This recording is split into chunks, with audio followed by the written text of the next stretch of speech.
रेवाड़ी में आज रविवार को JRM इंटरनेशनल स्कूल का शुभारंभ किया गया। स्कूल के शुभारंभ के मौके पर स्कूल परिसर में श्री श्याम बाबा का जागरण व भंडारे का भी आयोजन किया गया।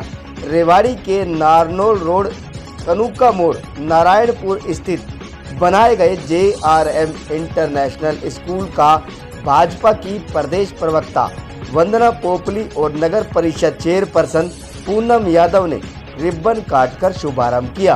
कार्यक्रम में मुख्य अतिथि के तौर पर कोसली विधायक लक्ष्मण सिंह यादव, हरियाणा पर्यटन निगम के चेयरमैन डॉक्टर अरविंद यादव सहित पार्षद, पूर्व पार्षद, आसपास के गांव के ग्रामीणों सहित समाज सेवी कार्यक्रम में मौजूद रहे। वहीं स्कूल की चेयरपर्सन अंजू रुपेला और डायरेक्टर चैतन्य रुपेला ने बताया कि न्यू एजुकेशन पॉलिसी को देखते हुए JRM इंटरनेशनल स्कूल में वो तमाम सुविधाएं लेकर आए हैं जिसकी आज के दौर में बच्चों को आवश्यकता है। स्कूल में बच्चों को पढ़ाई के साथ साथ संस्कार दिए जाएंगे। इस दिशा में भी काम किया जा रहा है। बैगलेस और नो होमवर्क की दिशा में भी स्कूल कार्य कर रहा है ताकि बच्चे तनाव मुक्त होकर पढ़ाई के साथ साथ स्पोर्ट्स एक्टिविटी करें और अपने माता पिता और दादा दादी के साथ समय भी बिता सकें।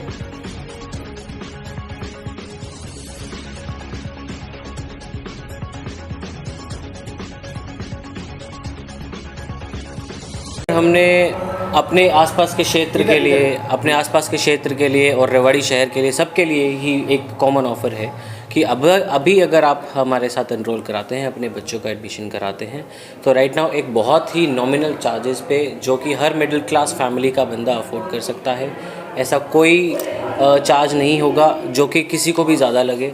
और जो फैसिलिटी है, जो इंटरनेशनल लेवल पे, जो यहाँ पे लेवल पे स्कूल्स काम कर रहे हैं, उससे एक कदम आगे बढ़ के ही फैसिलिटी यहाँ पे मिलेगी। मैं बस इतना ही कहना चाहता हूँ। इतने स्कूल्स हैं, 500-600 स्कूल्स हैं, प्राइवेट स्कूल्स हैं, तो JRM से कैसे अलग है, कैसे थोड़ा सा डिफरेंट है? देखिए, अभी अगर जैसे मैं आपको अपने स्कूल का विज़िट कराऊंगा, सबसे पहले पेरेंट का ना यहाँ पे आकर देखना ज़रूरी है कि हम अगर कुछ अलग कर रहे हैं तो हम कैसे अलग कर रहे हैं। तो अलग करने का, जैसे आज हमने एक कार्यक्रम करा जहाँ पर हमने सभी सरपंचों को आसपास के बुला के और पार्षदों को बुला के हमने उनका सम्मान किया। तो वो सम्मान एक दर्शाता है कि हम उनके क्षेत्र के जो बच्चे हैं, हम उनका एक डेवलपमेंट करना चाहते हैं, और जब वो यहाँ आएंगे तो भी वो देख पाएंगे कि हमने क्या फैसिलिटी यहाँ पर रखी हुई है जो उनके बच्चों को मिल सकती है। ऑफ कोर्स सी बात है, वो यहाँ देखेंगे तभी आगे बात करेंगे। सिर्फ बातों से नहीं होता है, राइट? जब तक वो देखेगा नहीं तब तक देखेगा नहीं।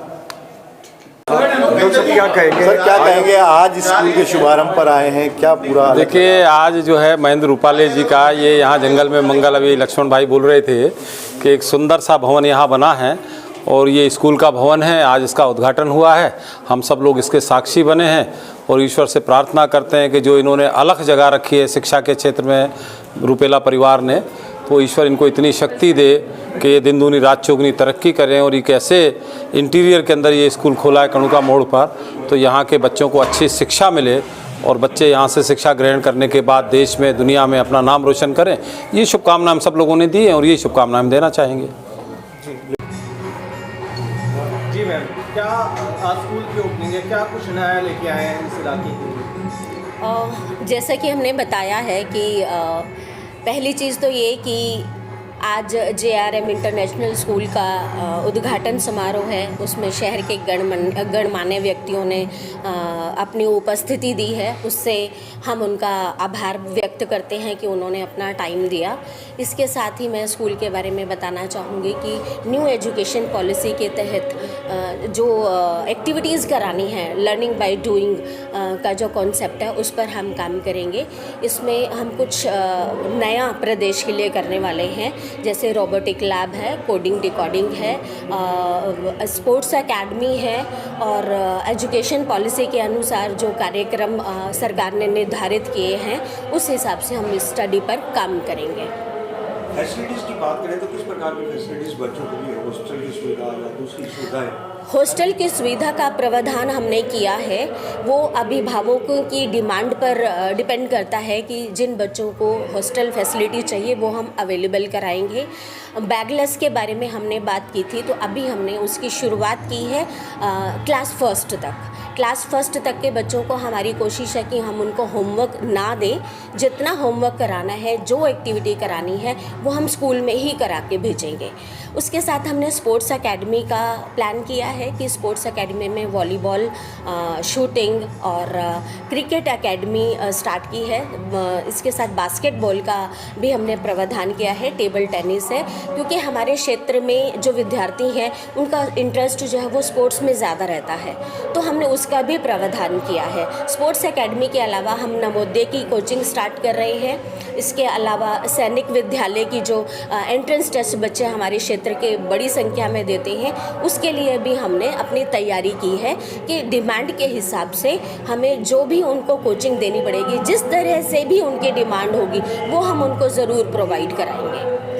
सब क्या कहेंगे आज के इस आयोजन को लेकर? एक शिक्षण संस्थान के साथ धार्मिक आयोजन है। जिस तरह से जो शिक्षा का प्रारूप जी बदल रहा है, क्योंकि नई नई चीज़ें आ रही हैं, ये जैसे रुपेला जी कह भी रहे हैं कि एडवांस चीज़ें लेके आ रहे हैं सारी, तो ये ज़रूरत भी है आज के दौर में बच्चों की। सबसे पहले तो मैं रुपेला एंड परिवार को बधाई देना चाहता हूँ। एक शिक्षा के क्षेत्र में इतनी बड़ी तैयारी के साथ आज नया स्कूल खोलने जा रहे हैं। वैसे तो ये शिक्षा के क्षेत्र से पुराने जुड़े हुए हैं, इनको अनुभव भी है, एक्सपीरियंस भी है, और मैं लगता है कि शिक्षा ही आधार हमारे जीवन का है और उसमें ये बेखूबी काम भी कर रहे हैं। मैं इनको भी बधाई देने के साथ साथ परमात्मा से भी प्रार्थना करूंगा और इनको सामर्थ्यवान, ताकतवर बनाए, ताकि समाज का भला शिक्षा से होने वाला है। और वो एक ज़माना हमने देखा था, एक लोग करनाल में कॉलेज स्कूल में जाते थे, दूर दूर से बड़ी अप्रोचों से जाते थे कि नहीं, कुंजपुरा में, आपको शायद ध्यान है कि नहीं। हमारे ज़माने में तो कुंजपुरा का ही नाम था, लेकिन आज कुंजपुरा जैसे तो हमारे हर गली मोहल्ले में स्कूल खुल रहे हैं। आज लोगों को शिक्षा के लिए दूर नहीं जाना पड़ता, ये एक बड़ी बात है। और इसीलिए आज एक माहौल और परिस्थिति भी सरकार ने देने का काम किया है। अगर टैलेंट के आधार पे आज नौकरियां भी मिल रही हैं। अभी हाल ही में जब अभी लिस्ट निकली थी, उसमें आपने देखा कि हमारे पूरे जिला रेवाड़ी के 486 बच्चे लगे, जिसमें 300 मेरे विधानसभा के थे। तो ये एक परिणाम है अच्छी शिक्षा का। अच्छी शिक्षा दे रहे हैं, इसलिए लोगों को रोजगार के अवसर इस दक्षिणी हरियाणा में मिल रहे हैं। सर, अभी आप बात कर रहे थे विदेशी लैंग्वेज की। आज हमारे बच्चे बाहर जा रहे हैं, विदेशों में जा रहे हैं, डॉक्टर बन रहे हैं, इंजीनियर बन रहे हैं, लेकिन वहाँ की लैंग्वेज का होना भी बड़ा जरूरी है और मोदी जी इस काम को बढ़ा रहे हैं, क्या कहेंगे? नहीं, मोदी जी भी बढ़ा रहे हैं, आदरणीय मनोहर लाल जी भी बढ़ा रहे हैं। पिछले बजट में हमने उसका प्रोविज़न भी करा था।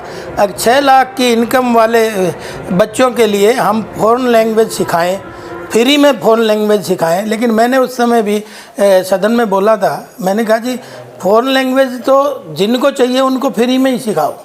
तो उसका सरकार ने प्रोविज़न किया है, क्योंकि जहां हम एकेडमिक शिक्षा, जहां हमारी टेक्निकल शिक्षा के साथ साथ वहां जाके हम विदेशों में फेल हो जाते हैं। और वैसे तो मुझे नहीं कहना कि वे फेल हो जाते हैं, क्योंकि उसका एक बहुत बड़ा दुनिया को सबक भी मोदी जी ने सिखाया है। जब अमेरिका गए तो 70,000 लोगों को, लाख लोगों को संबोधित करके आए थे। तो अमेरिका को भी लगने लग गया था कि आज हिंदुस्तानियों के बिना अमेरिका कुछ नहीं है। ऑस्ट्रेलिया में भी ऐसा ही हुआ और आज विदेशों से डिमांड आ रही है हमारे एजुकेशनिस्ट की, हमारे शिक्षार्थियों की और हमारे टेक्निकल व्यवसाय प्राप्त कर चुके उन लोगों की भी। और इसके साथ साथ मोदी जी ने सब काम करने वालों को प्रोत्साहन देने के लिए एक विश्वकर्मा स्कीम भी लेके आए, जिसमें हम उनको ट्रेनिंग भी देंगे, 15,000 की किट भी देंगे जो काम करना चाहते हैं, और 1 लाख का लोन 4% इंटरेस्ट पे देंगे और उसको 18 किस्तों में वापस लेंगे। अगली साल 2 लाख रुपए देंगे। तो उनको बिजनेस कमाना सिखाने के लिए, क्योंकि आत्मनिर्भर का नारा भी हमारा महत्वपूर्ण है। उसी कड़ी में मेरे यहाँ कोसली विधानसभा में आपने देखा अगर हम MSME का भी एक सेक्टर ला रहे हैं, जिससे ये टेक्निकल लोग उसका लाभ ले पाएंगे तो आगे बढ़ पाएंगे और घर में ही उनको अवसर मिलेंगे तरक्की करने के।